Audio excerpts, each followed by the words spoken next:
Sorry, boy, but his captain's got to teach his men what happens to those what crossing. Captain's got to teach stuff. Good afternoon from the Batcave. I had been working on the section on my book where I'm kind of intersecting with the Restorationist movements and the Darbyists, the date-setting people, the Seventh-day Adventists, the Irvingites, people like this. So you actually have a swell. It's interesting because you have a swell of people trying to predict the day of the Lord's coming, starting at the end of the 2nd century and at the beginning of the 18th century. So this overarching theory I have that church history is like a book that almost like you can almost fold it perfectly in half.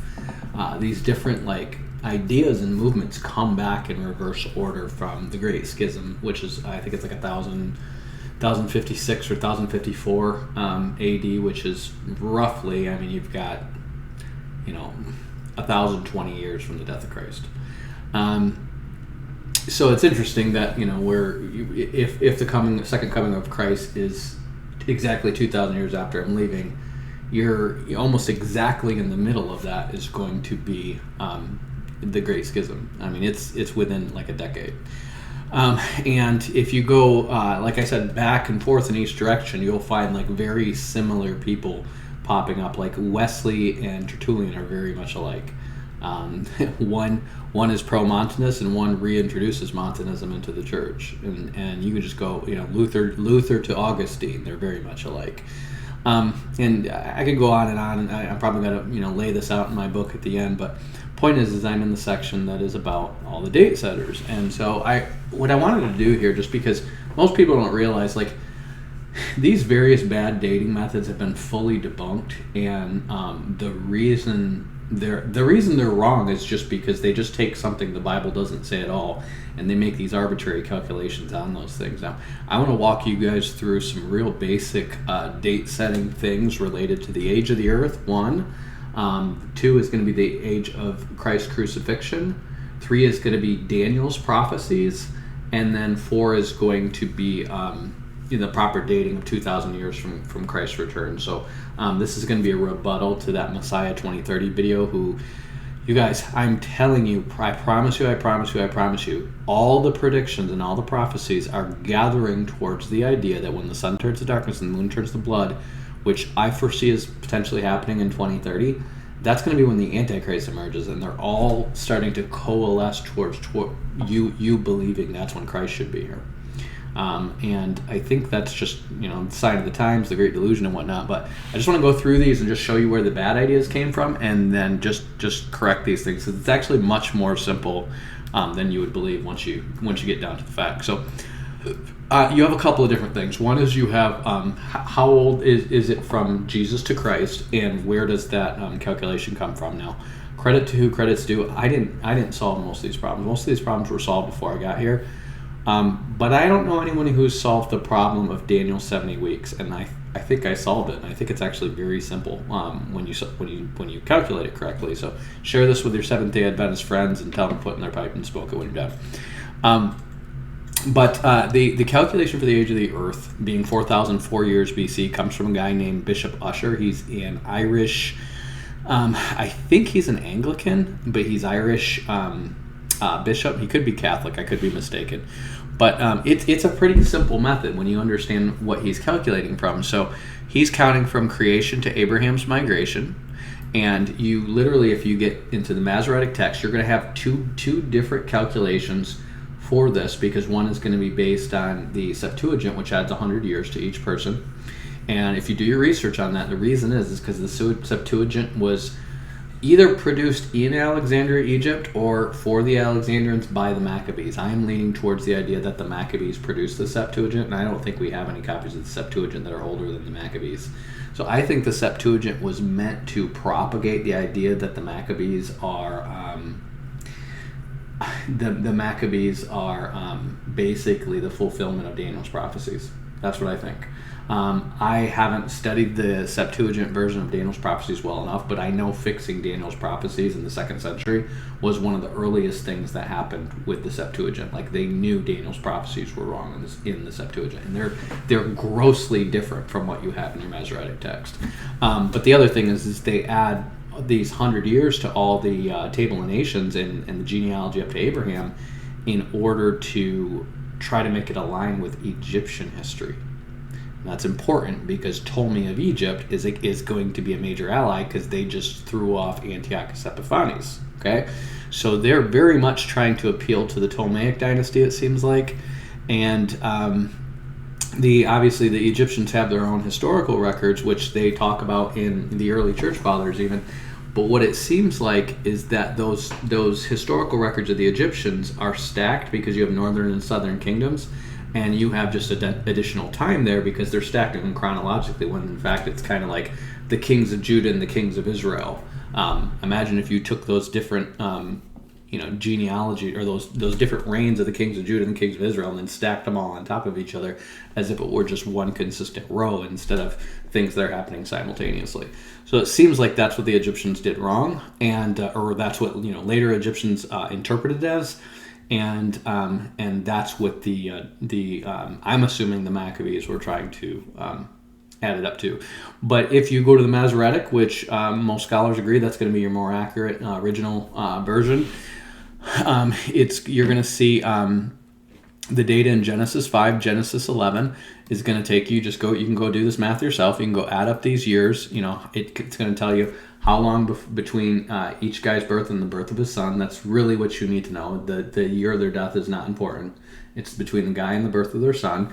And you take that all the way forward to Abraham, and you're going to have 2080, let's see, 2082 years, it looks like. So Usher uses the chronology from the Masoretic text instead of the alternative chronologies found in the Septuagint and the Samaritan Pentateuch. Usher fixes period at 2082 years from 4004 to 1922 BC. So it looks like he is saying this is the dating from the creation to Abraham being called out of the land of the Chaldees. And then it says from Abraham's migration to Solomon's temple. He is going to use, obviously you're going to have the calculation of Abraham, Isaac, Jacob's descendants and all this stuff. And you can I've actually worked through this with, they tell you how old Joseph is when they go to Egypt. They tell you how old Joseph is when he dies. They tell you how old you actually have the ages of Abraham's descendants. Of Moses' ancestry coming out of there, but you don't need most of this because by the time you get to the building of Solomon's temple, they tell you how many years it is from coming out of Egypt until the building of Solomon's temple. And so I think that's in it's in 1 Kings pretty early on, but I forget exactly where, maybe like chapter 8 or something like that. Oh, here you go. First Kings 6. It states that 480 years elapsed from the Exodus to the beginning of the construction of Solomon's temple. So you have this stuff pretty airtight. And then what you're going to have in 1st and 2nd Kings is the chronologies of the kings of you. All you need to do is calculate the kings of Judah, because that's going to take you to the Babylonian captivity. And we know that there's 70 literal years of the Babylonian captivity, but that actually starts with the first deportations of the people. So it's not from the destruction of Jerusalem. It starts with the early deportations of the people. But that is going to take you to, the period of the temple to the Babylonian captivity. This period is the most difficult to calculate due to repeated difficulties in correlating the regnal years of the kingdoms of Judah and Israel. The sample addition of the reigns of Judah's kings results in 430 years. By positing a few overlapping regions, Usher shortened this to 424 years, and he gets to 10,012 to 488 BC. After reckoning the years of the creation from the last kings of Judah, Usher used 2 Kings 25:27 to establish the length of time from creation to the accession of the Babylonian king Amel-Marduk. He then used the information from the Babylonian, Greek, and Roman sources to fix the date of Amel-Marduk's enthronement at 562 BC. So that's when you start to get into secular chronologies lining up to it. And that's kind of where your biblical chronologies kind of dissipate when you get to the point where you have common secular chronologies that you can line this stuff up with. So the Babylonian kings, the Persian kings, and all this stuff, we have pretty good records from their kingdoms. And then of course when their kingdoms got conquered, they got conquered whole. So it wasn't like there was this years and years of besieging these kingdoms and destroying all their stuff. It was just like you conquered their capital and now it's your kingdom. So you have all the records and stuff like that. And kingdoms and stuff very much valued the historical records of the people they conquered. They weren't out to just get rid of all that history. You did have more modern movements, like the Muslims love to destroy history because they have false history. So why wouldn't they love to destroy history? But most people who are it's just about conquest and dominion, well, they want to keep that history because it's posterity and it adds to the value of their kingdom. So they'll try to keep the treasures and a lot of the religious artifacts and a lot of the histories of the kingdoms they conquered. And that tended to be the rule of thumb until you get to places like the Nazis and the Muslims and stuff like that, guys who are out to rewrite history. And then the Soviet Union as well. So he is going to get to this calculation of 4 BC, and this is why. This prediction of 4 BC says because Josephus indicated that the death of Herod the Great occurred in 4 BC. So it says Usher chooses 5 BC as the year of Christ's birth. Okay. Well, where do we get 4 BC as the year of Christ's birth? And the answer is because we have Herod die after Christ is born in the Bible. And we think we know that Herod died in 4 BC. Well, that's where you're going to get a range of dates for Christ's birth being between 4 and 6 BC. Well, Josephus doesn't actually, notice this is indicated, he didn't actually say that Herod died in 4 BC. Remember, there is no 4 BC when he's there. What he is doing is he is calculating based on an eclipse that happens in the year of Herod's birth. Okay? Well, it turns out we have found a second eclipse, and there was an eclipse around, I think it was like 1 BC. Or it was like 1 or 2 BC, I'm sorry. I don't remember exactly, but there was a second eclipse, and we found through astrological charting and stuff like that. So it turns out that there were multiple eclipses. There was one a couple years before.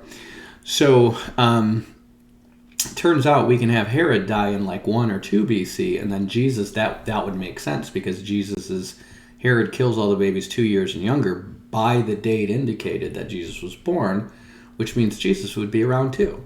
And then he would go to Egypt, and then he would come back after Herod died, so that would give him about a year to go to Egypt and come back. Okay, so it actually turns out that Jesus wasn't born in 6 BC, as some people say, but he was actually born in 4 BC.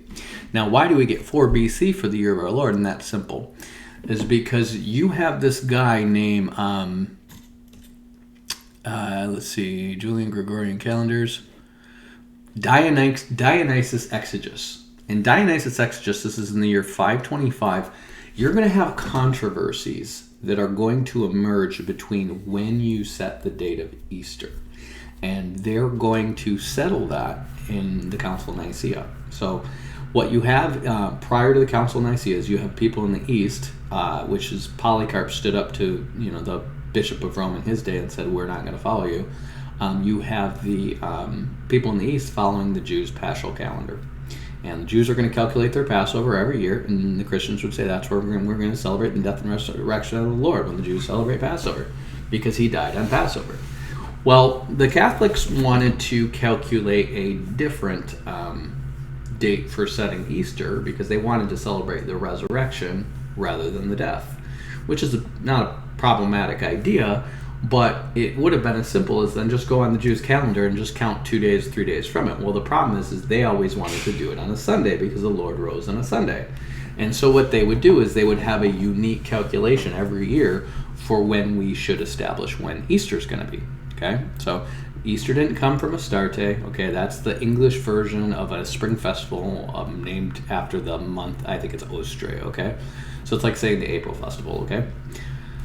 But the point is it's what they're going to do then is go, okay, well, we need to uniquely calculate this every year. And so because they're uniquely calculating this every year, they're trying to line this up to when Jesus' Passovers were. So when was the Passover that he died, and this is how we're doing this every year. Well, this guy, Dionysius Exiguus, was the guy who came up with the formula. And his reasoning is actually pretty simple. You have in, I think it's in Luke's Gospel, that says when Jesus began his ministry, he was about 30 years of age. So what he does is he assumes about 30 is 29, and he just goes back 29 years from there and takes you, there's your year 0, okay? Now, that seems reasonable, but we have way more information in the Gospels than just that to calculate, the year that Jesus was born, okay? There's things that we have to know. So, for instance, what I just showed you about Herod is part of that, okay? Now, Jesus has to have been born at least 2 years before Herod died. And we know Herod died, well, in their calculations, they said 4 BC. Turns out Herod could have died in 1 or 2 BC, which puts Jesus in 4 BC, okay? So I think Herod died in 1 BC. I believe that's when that second solar eclipse happened. I think Jesus died or was born in 4 BC. And then that leads you to this problem of about 30, okay? Well, you're going to find this a couple of places in Scripture. First is going to be there, and the other one is going to be in when they talk about in Luke. It's telling you that it's in, I think, Luke chapter 10, where they're walking through the grain of wheat fields, and Luke is going to let's see.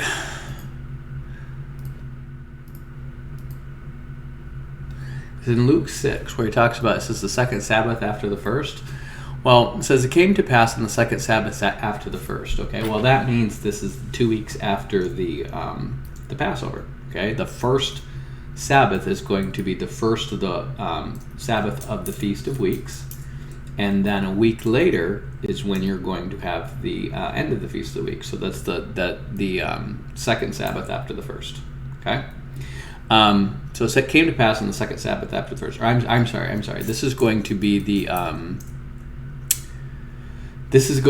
following actual seventh day Sabbath. So the first Sabbath is going to be the high Sabbath. The new year is going to be Passover, but you're going to have the second Sabbath after that. Okay, which is going to be the Saturday Sabbath, and I'm sure I'm mistaking the exactitude of that, but that's essentially what it is. Well, John is going to have an equivalent statement where he's going to say the Passover was near, and it's going to be this talking about the same event, so it's going to line up with this. Well, the reason is because notice it says on the second Sabbath after the first, you're about 2 weeks later, and John says it's near. Okay? Well, near to a Middle Easterner doesn't mean like it's forthcoming, like it's almost ahead of you. It means it's near. So if you're 2 weeks after the Sabbath, that's the Sabbath is near. It was close to you. It's close behind you, but it's still close to you. Okay? So it's going to be the same thing when they say around 30. Now, when we say around 30, we think that must be almost 30. So 27, 28, 29 maybe. That's what we would say if we mean around 30. Okay? What they mean when they say around 30 means this could be like a few years before or a few years after. And if you do the math, Jesus was actually probably 34 when he started doing his ministry and 37 when he died. Okay? His ministry is going to last 2.5 years. There's going to be 3 Passovers in it. Okay? So we know that, and what we can do is go, the year 0 is not the year of Jesus' birth. The year of Jesus' birth is probably 4 BC. The year of Herod's death is probably 1 BC, and so that gives him 2 years plus a year in Egypt, and then Herod dies, and then he goes back. Okay? So we know that. That's not the easiest calculation to make, but it's there. Okay? We're okay with that. And that's going to basically lead us to line up Bishop Ussher's chronology, which, again, he makes a different prediction on the year of the Lord because he's trying to understand it based on Herod's death. But what he's doing is basically he's saying the birth of Adam, or the creation of Adam to the birth of Christ, is exactly 4,000 years. Well, that's awesome and weird, but that's awesome. Okay? So that's one major calculation. And then I told you guys about the 2 days in Hosea chapter 6, where it's going to be like 2 days after Jesus returns to his place. So that's his ascension. It says, after 2 days, he will revive us, and on the third day, he will live in his sight. Which means it has to be after 2033 that he revives us and we live in his sight. Now, that's the Jews talking. So that means he has to revive the Jews, and they have to live in his sight after 2 days, okay? Which basically is revive literally means bring back to life. And that would mean you have Jews who are dead who are going to be part of the resurrection. Okay? So the Jews are going to be part of the first resurrection. The believing Jews throughout the ages are going to be part of the first resurrection because they died in Christ. Their souls left Sheol and went to heaven, and their bodies are yet to be resurrected. And so basically he's saying it's a minimum of 2033 before they can come back to life. And it just so happens 2033 is 2,000 years after the death and resurrection of Christ. Now, Messiah 2030 is going to try to tell you the death and resurrection of Christ was on 2030. Okay? Now, we can get over a lot of data to know that that's not true, okay? But foremost among this is you want to go to Luke chapter, I think it's 2. It might be 3. And this is when John the Baptist's ministry starts, okay? So you see it says, now in the 15th year of the reign of Tiberius Caesar. Now we know Tiberius Caesar started reigning in 14, in the fall of the year 14, okay? When we get into Roman and Greek and Babylonian and Persian history in terms of when these kings rule, we have pretty meticulous records from archaeology and history and stuff like that that tells you when these guys ruled, okay? So when he says in the 15th year of Tiberius Caesar started in the fall of 14 AD. Well, 15 years after that takes you to the fall of 29 AD. There you go. And unless Jesus showed up immediately and got baptized, then that puts the beginning of Christ's ministry at the fall of 30 AD, okay? Now, why does Messiah 2030 get this wrong? I don't know. Messiah 2030 gets a bunch of stuff wrong. They fudge a bunch of stuff. They not only fudge that, but they try to just disappear something like 33 years to make 4,000 years between the birth of Adam and the death of Christ, and exactly 2,000 years between the death of Christ and 2030. Why do they do that? Because they're dishonest. I don't know who the people are who make Messiah 2030, but they're liars. They're Messianic Jews, and they're liars. I've reached out to them. They're going to block my comments. You're not going to see my comments on there because they're not going to respond to them. They're going to. This is a typical channel. I don't care. Like AOC Network, who helped them, get really, really popular really fast. They do the same thing. Joel Richardson does the same thing. These guys are going to block or delete any comments that don't say positive things about them. Period. That's just what they're going to do. They're not going to suffer challenges and intellectual, honest, scholarly questions. They're just going to say what they're going to say, and they're out to grow a brand and make money. They're not out. Messiah 2030 has monetized the crap out of that channel. So don't let anyone tell you that those guys are here. They produce some PowerPoint slides and a recording, and they're trying to act like they have to recoup the distribution costs of a YouTube video. Like, I'm sorry, like they do not have to recoup anything, but they're liars. They're going to take you through all these biblical patterns and all these biblical typology, but when it comes down to their own calculation, you're not going to hear them mention a word about Luke 3. Do you know why? Because Luke 3 by itself destroys their entire calculation. It just destroys it. You have him, John the Baptist, starting at a minimum. It's in the 15th year of Tiberius Caesar, so this could be deep into 20. I think it's like if you have this start of it is 14, and you could make this go almost to 2030. Okay, it's 2029 when he starts. But then Jesus, you have to assume that John was out there for a while because you have the Pharisees and the Sadducees and everybody else coming to him to be baptized from Jerusalem, which means like word got around who John was, and that took some time. And so by the time Jesus comes to him, you have a whole bunch of people who know who he is. And then he calls out Jesus, and then Jesus spends 40 days in the wilderness before he starts his ministry. Okay? And when he does, not long after that, he goes to his first Passover. And this is in John, I think it's in John 2 or 3. So you have that first Passover, and then you're going to have another Passover, and then you're going to have a third Passover. So then you're going to have 40 days after his resurrection before he ascends. So you have 2 40-day periods. That's about 3 months. And then you have about 2 years and 3 months. That's about the length of Jesus' ministry. We know this. Now, if you're a dumb Michael Root fan, you're going to say Jesus had a 1-year ministry because you're a dumb Michael Root fan. But that's not what the Bible teaches. That's not what any credible scriptural witnesses teach. In fact, there was a Gnostic cult going around in Irenaeus' own day who was trying to say Jesus only had a 1-year ministry, and they used the idea that he says this is the year of the Lord's favor as the reason to prove it. And Irenaeus goes, this is one guy removed from John, cites John's gospel, and says, no, we have 3 Passovers in John's gospel. This is how old this is. This is one person removed from John the Apostle. This is probably within 70 years of John's death. you have some people try to say that Jesus only went for a year. And then Clement of Alexandria, who's a horrible scholar and a Gnostic, is going to quote that stupid idea, because he quotes all kinds of Gnostic stuff, and he's going to say, oh, yeah, he said the year of our Lord's favor, therefore Jesus' ministry was just a year.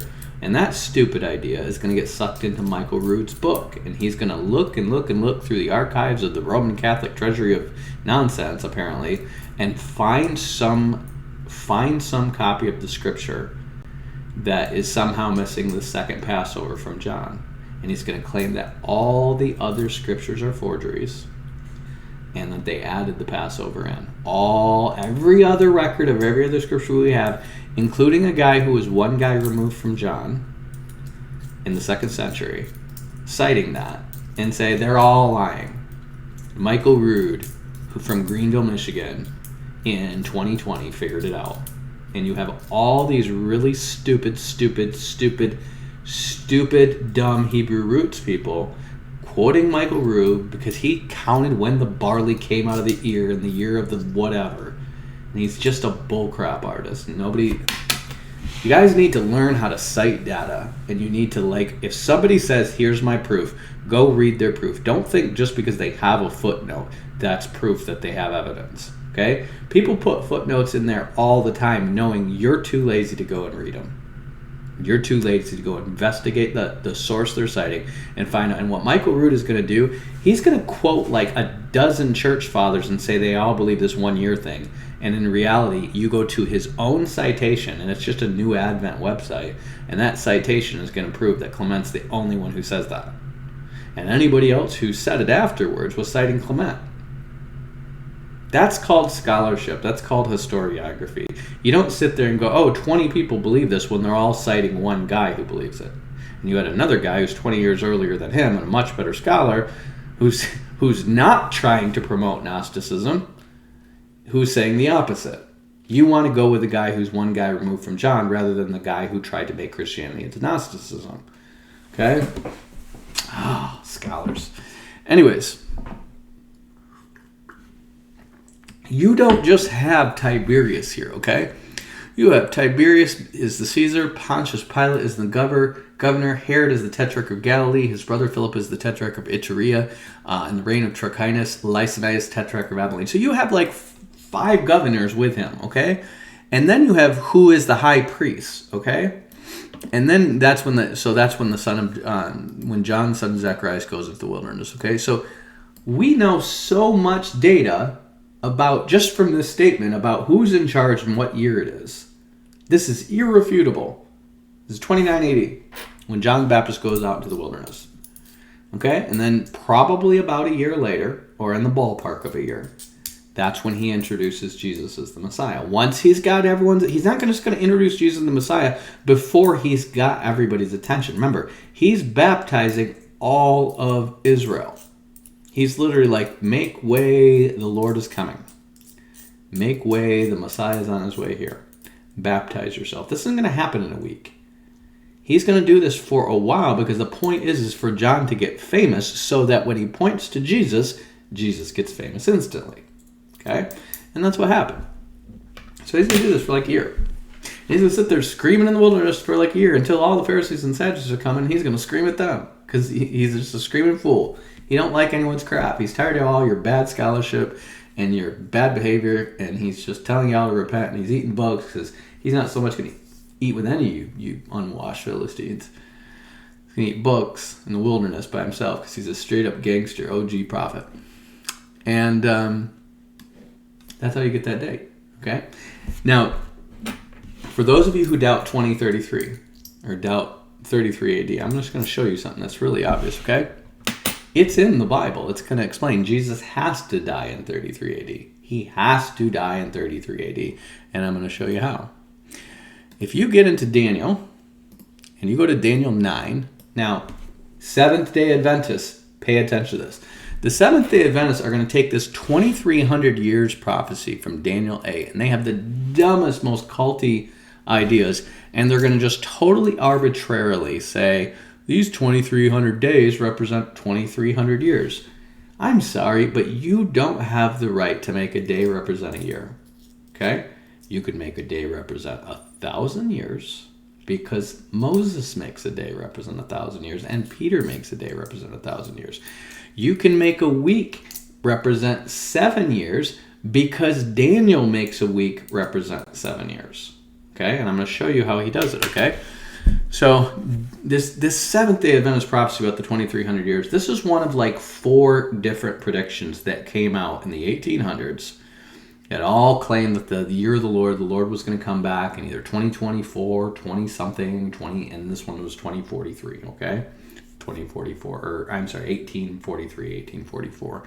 And he just counts 2,300 years from the wrong calculation too, okay? Like the wrong starting point, okay? Now, I'm going to show you guys how to read carefully. This is this simple. Just read carefully and then do your math. Okay, read carefully and then do your math. So one is, this prophecy here talks about the cleansing of the temple. It's 2,300 days for the cleansing of the temple when the abomination of desolation happens. Now this could be 2,300 days after Antiochus Epiphanes, and it already happened historically.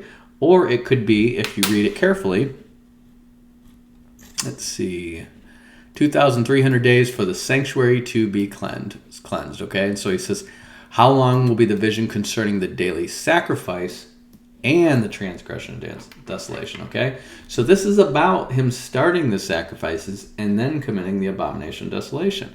And if you go to do 2,300 literal days, you're going to land somewhere around 6.5 years. Okay, so just do the math right here. And this is going to be a literal 7-year period he's talking about. Okay, so 2,300.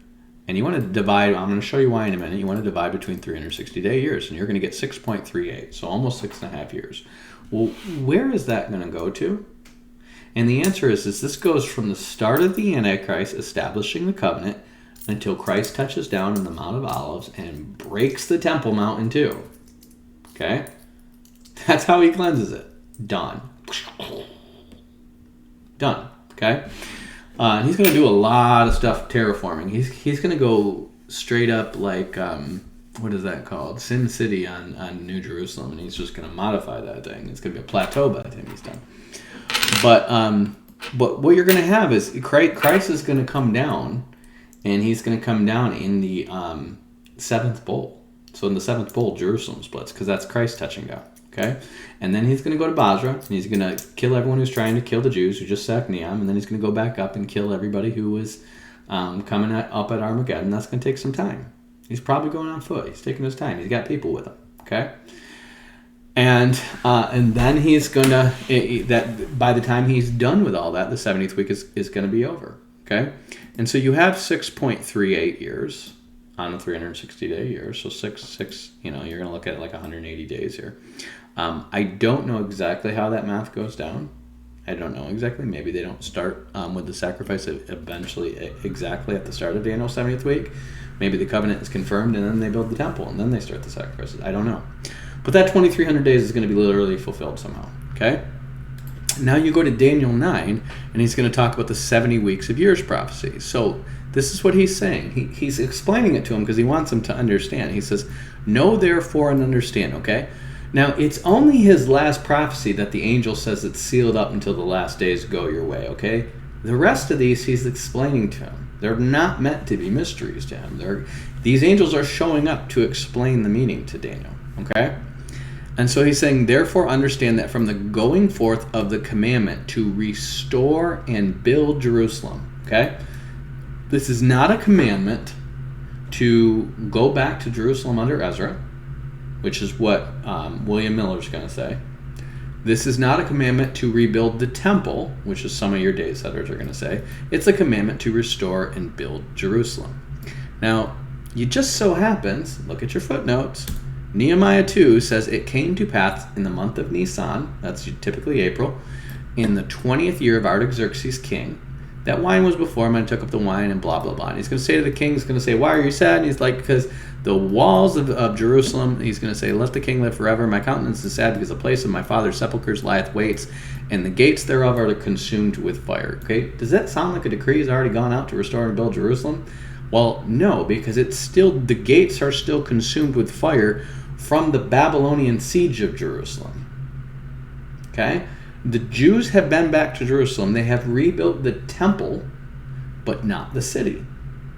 And when you go back to Daniel, it's going to be really specific, because he's going to say, now therefore understand that from the going forth of the commandment to restore and build Jerusalem until Messiah shall be 7 weeks and 62 weeks. Okay, that's how many?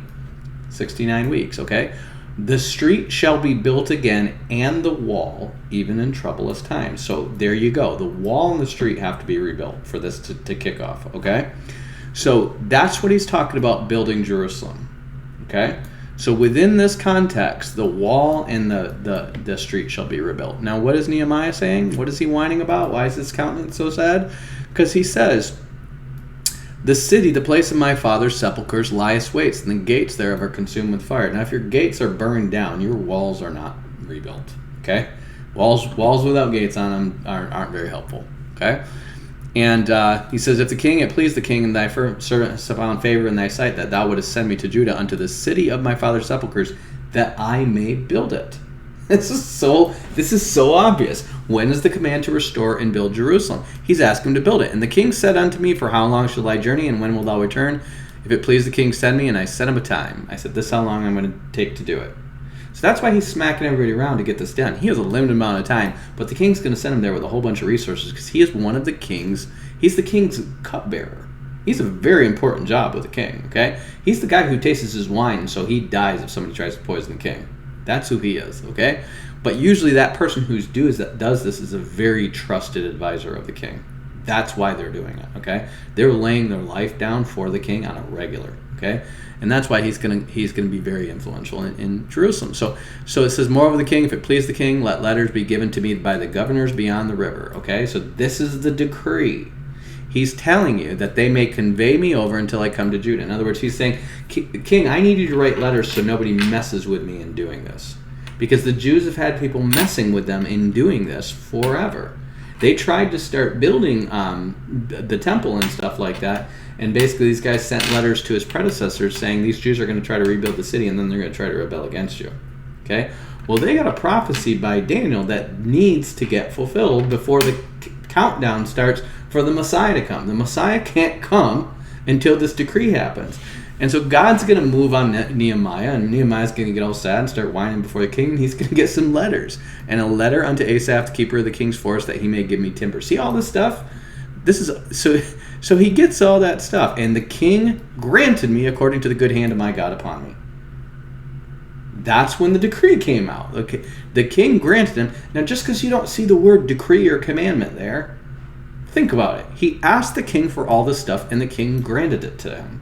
Okay, what did he grant him? Letters to be given him to the governors beyond the air, from the king of Persia, saying, "Give this guy what he needs. Stat, I'm gonna come slap you around." Okay, that's what he gets. So he gets the governors beyond the letter, and he gives them the king's letters. There's your decree to go build Jerusalem. So this isn't a mystery. This is what happened. This is the decree to build Jerusalem. I don't know why William Miller didn't get it, and I don't know why there's so many Seventh-day Adventists that are still doubling down on that stupid-ass prophecy he came up with. But this is the prophecy you need, okay? Because this is going to take you to Jesus's. And then you need Hosea to take you 2,000 years beyond that. That's it, okay?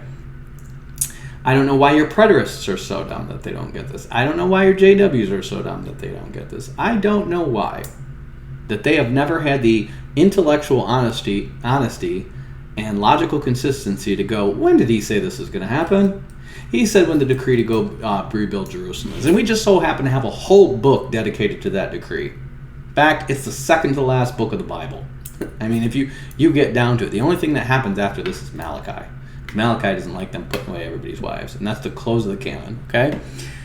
And what does he say? In the 20th year of Artaxerxes king. So when was Artaxerxes king? Well, guess what? I don't need to go to some weird Bible website to figure out. I can just go to Wikipedia. And I guarantee the people writing on Wikipedia about when Artaxerxes ruled do not have a bias whether or not you're going to be a Seventh-day Adventist or dispensationalist Darbyist or whatever. They don't give a crap, okay? So we're just going to go to Artaxerxes.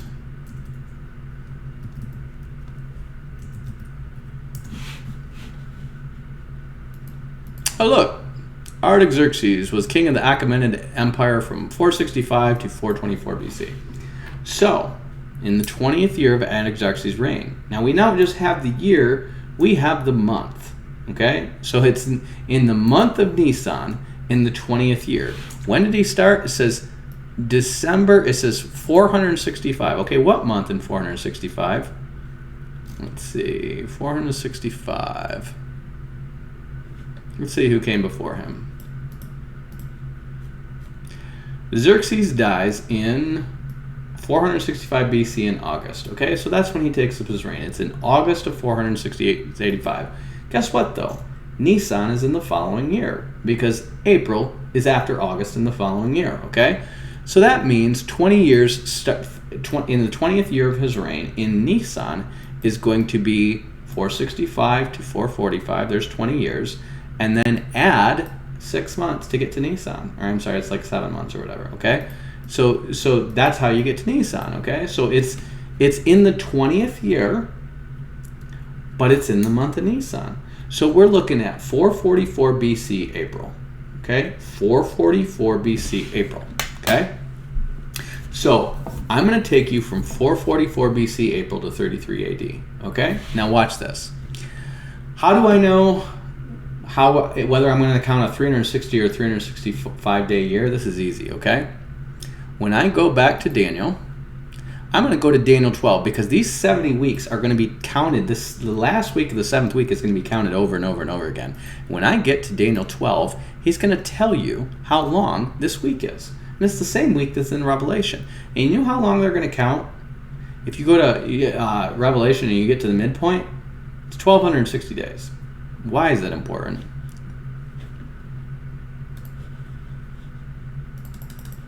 $360 times 3.5, that's the midway point, 1,260 days. So what do we know from a combination of Daniel and Revelation, how long that 70th week is? 360 days. Not 365 days, 360 days. That's how they're counting it, okay? I don't need any fuzzy math to get there. I just look at what they say, okay? If they're telling me there's 1,260 days to get to the middle, I know we're dealing with a 360-day year. But history is dealing with a 365-day year, so I need to do a little math here, okay? Now this is all I do, okay? You get your calculator out, and you go, well, let's see. We need 69 weeks of years that are 360 days, okay? So we're going to go 69 times 7, and that's how many years you're going to have, 483. But they're 360-day years, so we're going to times it by 360, and that's how many total days you have. You have 173,880 days, okay? But now I want to convert that into 365-day years so I can get to the secular calendar.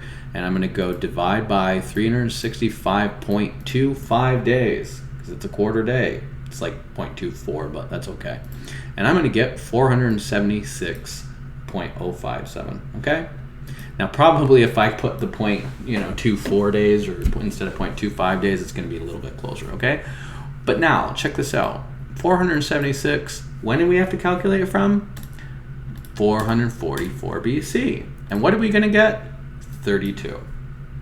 And here's a secret. There's no year 0, so you have to add a year, okay?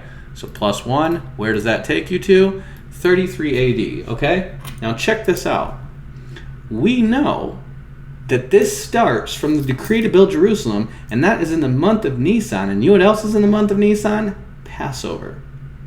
So 69 weeks of 360-day years from Nisan of the year 444 BC takes you to Passover of the year 33 AD. You can't make this crap up. That's how accurate it is. Now, you notice I didn't give you any arbitrary data like, oh, a day represents 6 months here. Like, I just used the representations that they give you, okay? Because we know that 70th week is broken down to days and months. There is no fooling around in understanding that these are literal years, and those 7s represent 7-year periods, okay? We have it broken down into days and months in the book of Daniel and Revelation, okay? And if I know that, then I can't come up with any other calculations. Now, the 2,300 days, I have no reason to believe that those aren't 2,300 days. But here's even dumber calculations that came around. The Irvingites, these guys were like the 1,260 years or 1,260 days, and they're going to count it from when It's like the Council of Chalcedon when Justinian says that the Pope is, the most preeminent among the bishops because he's from the original capital of the Roman Empire, and they're going to say it's from there to when Napoleon sacks the empire, and that's 1,260 years, and Christ is supposed to come then. And they're going to do that, and then the Millerites are going to be the last ones to do it. And they're going to double down on their stupid prophecy and say Jesus came in the spiritual realm, and all this stuff happened, but it was invisible. We weren't lying. And you're going to get Jehovah's Witnesses after them. These guys are going to do stupid stuff, and they're just going to keep coming up with these stupid failed predictions. When none of those predictions match up with the Bible. Because according to the Bible, Jesus came in 33 AD. That's when he died, and that's when he rose again.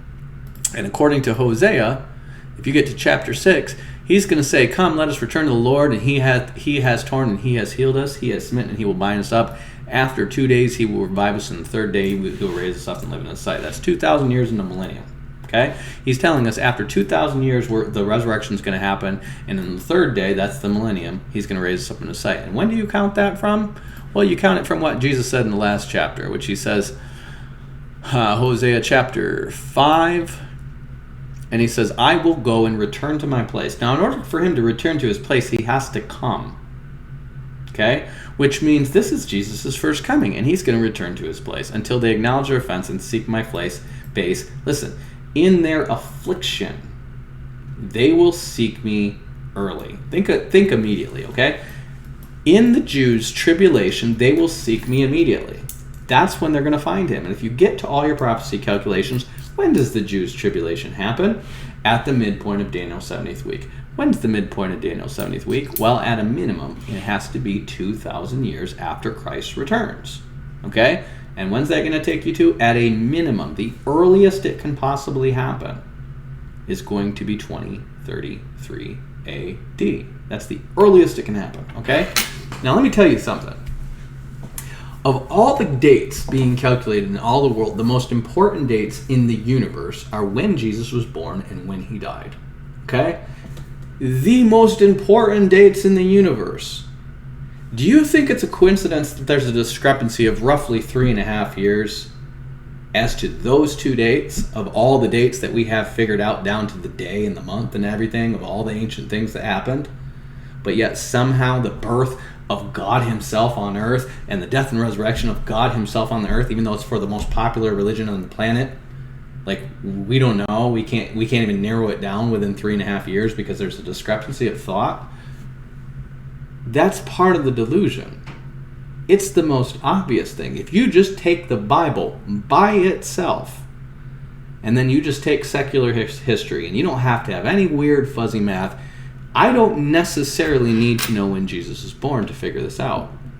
That's helpful to know that between Jesus and Adam there's exactly 4,000 years, because that tells me that if there's 6,000 years of total history, which is what Barnabas and Irenaeus both said, and 4,000 years were told between Jesus and Adam's, well, something interesting might start happening 2,000 years after Christ's death and resurrection. Well, what did we have 2,000 years after Christ's birth? Y2K. Okay, what did we have? What do we have coming for 2,000 years after Christ's death and resurrection?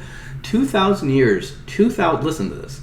2,000 years after the ministry of John the Baptist starting, they're going to host the Winter Olympics on Mount Sinai. You think that's significant? I think it is. They're also talking about how in 2030 we're going to figure out how to immortalize man. I think that's significant. All these plans are circulating around 2029, 2030, and 2033. Just look at those dates. Just plug them into the interwebs and watch your movies and watch how often those dates have been popping up. And they have been popping up non-stop in media. Non-stop over the past century. Do you know when John Connor from the Terminator series defeats the robot army? 2029. Why? Why? Because John Connor's an antichrist. Do you see how this series ends? He merges with a robot, and he's Transcendix guy. He merges with a robot, and then you guys need to pay attention. And you need to realize that these people are trying to deceive you, because if you're not bound to the Word of God, there's no magical superpower I had. I literally was just like, I never tried to figure out this Daniel 70th week thing. I've never really sat down with it. And I just read it carefully.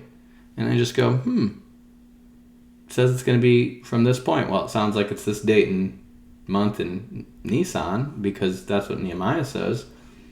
And I said, is that a 365-day year or a 360-day year? And I did both calculations, and one took me to La La Land, and one took me to 33 AD. And I'm like, I think that's obvious. And then I went and looked at the 70th week and said, of course it's obvious it's a 360-day year. Because how can you have the 70th week split in half in 1,260 days if it's not a 360-day year? I said, yeah, I guess that makes a lot of sense. Okay? God is not trying to confuse you. They knew when Jesus was going to get here. They had a star appear in the east. A bunch of guys on camels figured that out. Those guys on their camels wandered over and says, where's your king? And the king of Israel, or the king of Judah, who is basically an Edomite, says, I don't know, where is he? And he gets his people to go look it up, and you're like, oh, he's in Bethlehem. So they know where he is. They know when he is. And they should know, if they've calculated Daniel's, in about 30 years, this guy's going to die, but not for himself. And what are they going to try to do anyways? They're going to try to kill him.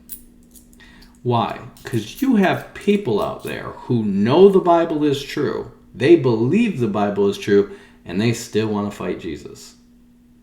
That's why you have, listen, this is why all your pre-wrath theories are so dumb. We already have proof of that in Herod. We know that there are people out there that believe the Bible's true, believe all its calculations are true. They believe in Jesus being the Messiah, and they believe in him coming according to prophecy, and they're going to try to kill him anyways. And you guys are so naive, you don't think that in Revelation 6, when you have a bunch of people running from Jesus and saying, hide us from the wrath of the Lamb, you think that's because Jesus is there. And it's not because Jesus is there. It's because when the sun turns to darkness and the moon turns to blood, they know what's coming. And that's why they're running and hiding. They believe the Bible is true, and yet they're running and hiding from Jesus. Why? Because they're going to try to fight him anyways. Don't think that the Antichrist is not reading his Bible. Don't think that your Illuminati and your Freemasons and all these people aren't reading their Bible. They are reading their Bible, and they're still trying to figure out how to win, just like Herod did. Okay? So, don't be deceived by this. There's a reason why the dates are all messed up, and there's a reason why all these theories are popping up today, but I just did the math for you. It's pretty simple. 2033 AD is the earliest possible date. Could he come after that? Sure. Could he hang out for 100 years after that? Sure. Could he hang out for 1,000 years after that? I guess. There is no prophecy in Scripture that says he has to come in 7,000 years. Okay? Or 6,000 years. There's no such prophecy. But there is typology that indicates that pretty strongly, and that was what the early church believed pretty thoroughly. And Barnabas was one of them, and he was an apostle. He was an actual apostle. He followed Jesus Christ himself. So let's assume he wasn't dumb. Maybe this is going to go down like that. Okay, so keep attuned over the next 10 years. Try to point people to right stuff in the Bible, and use that calculation for your benefit. If anyone needs the math, laid out for them, email me and I'll mail that to you, okay? Be blessed. Batman out. Peace. Peace, I'm out. I'm Batman.